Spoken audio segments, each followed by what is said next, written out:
The Little Match Girl by Hans Christian Andersen. Most terribly cold it was. It snowed, and was nearly quite dark and evening, the last evening of the year. In this cold and darkness there went along the street a poor little girl, bareheaded and with naked feet. When she left home she had slippers on, it is true, but what was the good of that? They were very large slippers, which her mother had hitherto worn.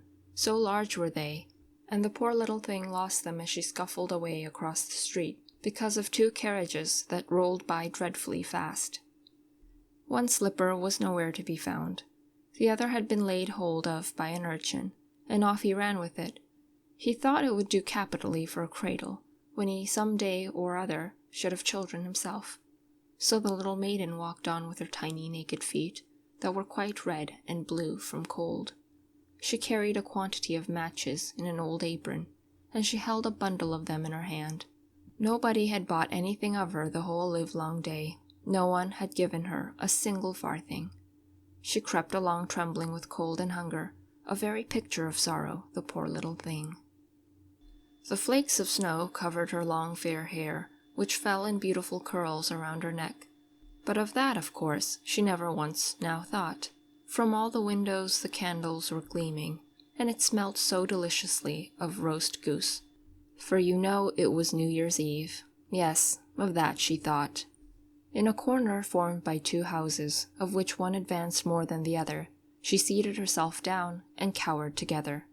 Her little feet she had drawn close up to her, but she grew colder, and to go home she did not venture, for she had not sold any matches and could not bring a farthing of money. From her father she would certainly get blows, and at home it was cold too, for above her she had only the roof, through which the wind whistled, even though the largest cracks were stopped up with straw and rags. Her little hands were almost numbed with cold. Oh, a match might afford her a world of comfort, if she only dared take a single one out of the bundle, draw it against the wall, and warm her fingers by it. She drew one out. Reached. How it blazed, how it burnt. It was a warm, bright flame like a candle as she held her hands over it. It was a wonderful light. It seemed really to the little maiden as though she were sitting before a large iron stove, with burnished brass feet and a brass ornament at top. The fire burned with such blessed influence. It warmed so delightfully. The little girl had already stretched out her feet to warm them too. But the small flame went out, the stove vanished. She had only the remains of the burnt-out match in her hand. She rubbed another against the wall. It burned brightly, and where the light fell on the wall, there the wall became transparent like a veil, so that she could see into the room. On the table was spread a snow-white tablecloth.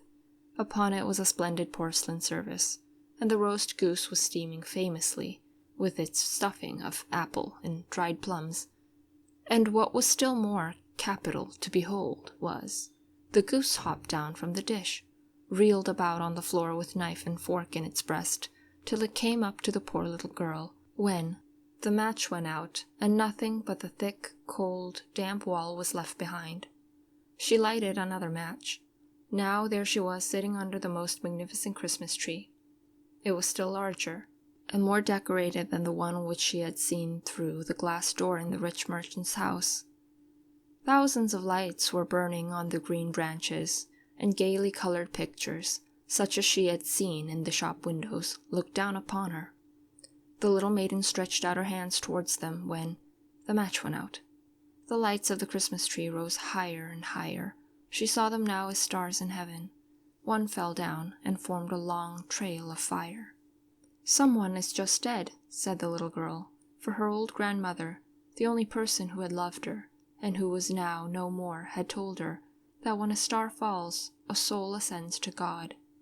She drew another match against the wall. It was again light, and in the luster there stood the old grandmother, so bright and radiant, so mild, and with such an expression of love. "Grandmother," cried the little one, "oh, take me with you. You go away when the match burns out. You vanish, like the warm stove, like the delicious roast goose, and like the magnificent Christmas tree. and she rubbed the whole bundle of matches quickly against the wall, for she wanted to be quite sure of keeping her grandmother near her. And the matches gave such a brilliant light that it was brighter than at noonday. Never formerly had the grandmother been so beautiful and so tall. She took the little maiden on her arm, and both flew in brightness and in joy so high, so very high, and then above was neither cold, nor hunger, nor anxiety. They were with God.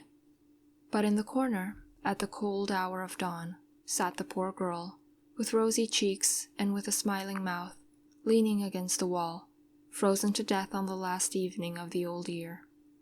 Stiff and stark sat the child there with her matches, of which one bundle had been burnt. She wanted to warm herself, people said. No one had the slightest suspicion of what beautiful thing she had seen. No one even dreamed of the splendor in which, with her grandmother, she had entered on the joys of a new year.